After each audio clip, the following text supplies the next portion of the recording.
Hello and welcome to Pride the Future Academy. दोस्तों, राहुल गांधी अभी recently इनको कन्विक्ट किया गया है गुजरात कोर्ट के द्वारा।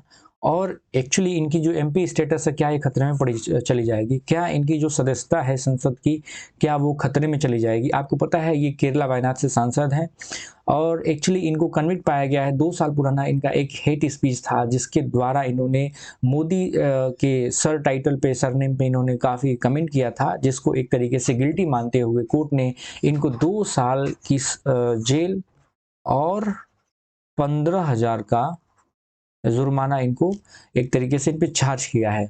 इनको बेल तो मिल गई है, 30 दिन ट्रायल पे ये है और इनको ये भी कहा गया है कि आप हाइजर कोर्ट में जाके अपील कर सकते हैं। देखने की बात ये है, क्या इनका जो एमपी स्टेटस है ये क्या खत्म हो जाएगा, क्या ये चला जाएगा, क्या इनको डिस्क्वालीफाई कर दिया जाएगा 6 साल के लिए? आइए देखते हैं। अगर डिस्क्वालीफाई किया गया तो 6 साल तक ये ना तो एमपी बन सकते हैं और ना ही एमएलए बन सकते हैं। इन सब चीज़ों के बारे में बहुत डिटेल में हम जानेंगे और समझेंगे। दोस्तों, आपको पता है प्राइड अकेडमी ने अपना सीएससी 2024 और 25 की का फाउंडेशन बैच लॉन्च कर दिया है। इसमें आपको प्रीलिम्स और मेंस के ओरिएंटेशन से इसको तैयारी किया जाएगा और जो भी चीज़ें चलेंगी ये लाइव चलेंगी, ऑनलाइन चीज़ें चलेंगी। इसमें आप इसका लुत्फ उठाइए, जाके एनरोल करिए और हमारे जो भी एक्सपर्ट्स हैं उनसे आपको बिल्कुल एक तरीके से हॉलिस्टिक वे में, कॉम्प्रहेंसिव वे में प्रिपरेशन कराया जाएगा। जिस भी डाउट्स होंगे वो आपको हर तरीके का डाउट को उसको रिजॉल्व किया जाएगा। पर्सनली आपको यहाँ पे गाइडेंस मिलेगा और हर एक्टिविटी पे आपकी नज़र रखी जाएगी। और जाइए आप इस कोर्स को एनरोल करिए। आपको पता है कि यूपीएससी का जो हमारा बैच है वो लॉन्च हो चुका है। आप प्राइड एकेडमी के ऐप पे जाइए, जहां गूगल प्ले स्टोर से आप डाउनलोड कर सकते हैं। वहां पर जा करके आप इसको डाउनलोड करिए और कोर्सेज को एनरोल करिए। हमारे जो क्लासेज चलेंगे वो लाइव चलेंगे, जिसमें आप अपने लाइव डाउट्स वगैरह को सॉल्व कर सकते हैं, रिजॉल्व कर सकते हैं। चलिए कोर्स पे आते हैं। Rahul Gandhi has been convicted but what happened to the his MP status? क्या उनका एमपी स्टेटस चला जाएगा? चलिए देखते हैं। आपको पता है कि अभी जो कोर्ट है उन्होंने कहा, जिसमें एक मजिस्ट्रेट हैं एच वर्मा, उन्होंने कहा कि गांधी गिल्टी पाए गए हैं और इन पे इंडियन पिनल कोड सेक्शन 499 और 500 के तहत कार्रवाई की गई है। वैसे इनको बेल दिया जा चुका है, बेल इनको दिया गया है 30 दिन के लिए। लेकिन आप इसमें देखिए कि जो भी हाइजर कोर्ट है, इनको कहा गया है कि आप हाइजर कोर्ट में भी जाके अपील कर सकते हैं। गांधी जो कन्विक्ट हुए हैं 2 साल पहले, जो कन्विक्शन इनमें हुआ है, तो उसमें जो कार्रवाई किया गया है आप देखेंगे, रिप्रेजेंटेशन ऑफ पीपल एक्ट 1951 के तहत जो सेक्शन 8 है। सेक्शन 8 क्या कहता है? Disqualification of members on grounds of hate speech और भी ब्राइबरी, तमाम चीजें होती हैं। आप इसको अच्छे से देखेंगे आगे। तो ये सारी चीजें हैं, हम देखते हैं इन सब चीजों को। और आप देखिए एग्जाम के पर्सपेक्टिव से बहुत इंपॉर्टेंट है। कई बार ये रिप्रेजेंटेशन ऑफ पीपल एक्ट पूछा गया है और ये बहुत इंपॉर्टेंट है। चलिए हम देखते हैं। The disqualification of MP convicted for an offenses can happens to instance। पहला जो है इसमें सेक्शन 8 क्लॉज 1 के तहत रिप्रेजेंटेशन ऑफ पीपल एक्ट में, इसमें ये कहा गया है कि अगर कोई ऐसा सांसद है, अगर कोई ऐसा एमपी है, मेंबर ऑफ पार्लियामेंट है, अगर किसी प्रकार का वो एनिमिटी एक तरीके से प्रमोट करता है किसी दो ग्रुप में, या ब्राइबरी लेता है, या किसी प्रकार का अनहेल्दी काम करता है इलेक्शन के टाइम में, तो उसको एक तरीके से डिस्क्वालीफाई कर दिया जाएगा। ठीक है, डिस्क्वालिफिकेशन इसी के तहत लिया गया है, क्योंकि इसमें देखा जाए तो ऐसा माना गया कि इन्होंने दो संगठन के बीच में, दो ग्रुप के बीच में, या एक तरीके से इन्होंने हेट स्पीच दे करके संगठन के बीच में या लोगों के बीच में गलत फहमी या एक तरीके से हेट्रेट फैलाने की कोशिश की है।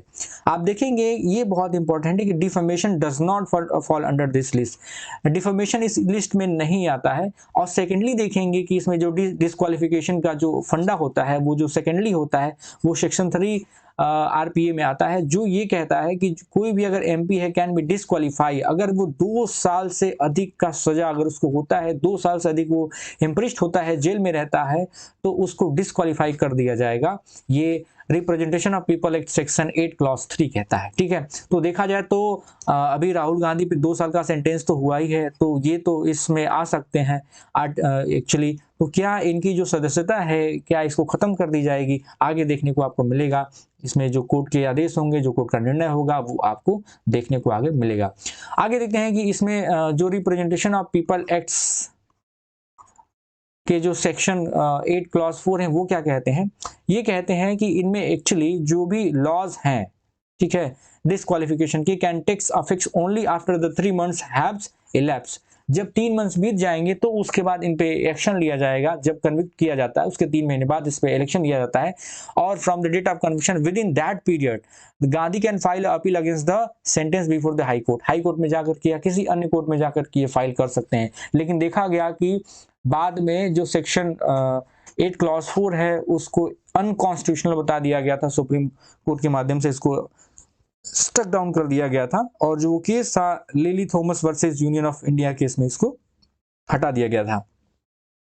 आप देखेंगे कि इसमें जो भी एमपी होते हैं, मेंबर ऑफ पार्लियामेंट्स, इनमें जो भी कन्वेक्शन किया जाता है हाई कोर्ट में ट्रायल के माध्यम से, तो अगर उस पर अगर स्टे लिया गया, मान लीजिए राहुल गांधी हैं, राहुल गांधी को अगर ट्रायल दिया गया है, उनको बेल दिया गया है, तो बेल में आप देखेंगे कि जो स्टे लिया गया है, स्टे का मतलब ये नहीं है तो होता है कि उनका जो एक तरीके से मेंबरशिप है उस पर कोई स्टे लग जाएगा या वो वैसे ही रहेंगे, नहीं। इसका मतलब ये होता है कि स्टे लगाया गया है उनके सेंटेंस पे, न कि उनके कन्विक्शन पे। ठीक है, इस बात को ध्यान दीजिएगा। सेक्शन 389 क्या कहता है? Appellate courts can suspend the sentence of the convict while the appealing in pendings this akins releasing the appellants on bail. ठीक है। रिप्रेजेंटेशन ऑफ पीपल एक्ट क्या कहता है? रिप्रेजेंटेशन ऑफ पीपल एक्ट क्या कहता है? Actually representation of people act 1950 भी है, बाद में संशोधन किया गया, 1951 लाया गया।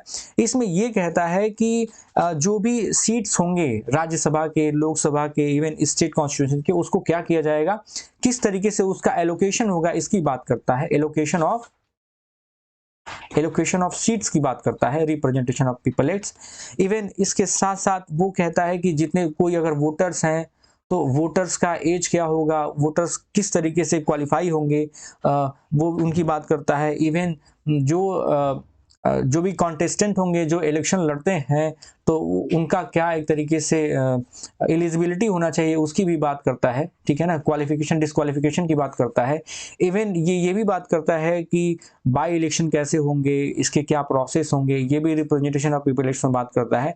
करप्ट प्रैक्टिसेस के लिए क्या क्या ऑफेंसेज हैं, ठीक है ना, offences related to corrupt practices, ये तमाम चीजें होती हैं जो रिप्रेजेंटेशन ऑफ पीपल एक्ट में आती हैं।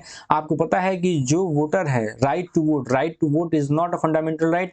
ये राइट टू जो वोट होता है, ये एक तरीके से फंडामेंटल राइट नहीं है, ये क्या है, लीगल राइट है। ये आपको पूछा गया एग्जाम में, क्या है ये, लीगल राइट्स है। तो right to vote is a legal rights. तो देखते हैं क्या होता है। सारे कंडीशन तो फुलफिल किए जा रहे हैं, 2 साल का इनको सजा भी सुनाया गया है। हो सकता है कि इनका एक तरीके से जो मेंबरशिप है उसको कैंसिल कर दिया जाए, राज्यसभा की, लोकसभा की। ठीक है, तो आगे चीजें आपको और देखने को मिलेंगी, जैसे मिलेंगी तो हम आपके बीच में फिर से आएंगे, और तमाम चीजें हैं। और आप देखते रहिए प्राइड द फ्यूचर एकेडमी को, इसको इनरोल करिए। आप हमसे जुड़ सकते हैं टेलीग्राम पे, आप हमसे जुड़ सकते हैं इंस्टाग्राम पे, आप हमसे जुड़ सकते हैं फेसबुक पे। किसी प्रकार का अगर डाउट्स हो, क्वेरीज हो, तो आप सीधे व्हाट्सएप पे मैसेज कर सकते हैं। आप गूगल प्ले स्टोर पे जाकर के प्राइड एकेडमी ऐप को डाउनलोड करिए और एक तरीके से अपने स्ट्रैटेजी, अपने प्लानिंग को और बेहतर करिए, प्रिपरेशन को और शानदार करिए। ठीक है, इसके साथ मैं आज की क्लासेस को खत्म करता हूँ। बहुत बहुत धन्यवाद, थैंक यू सो मच।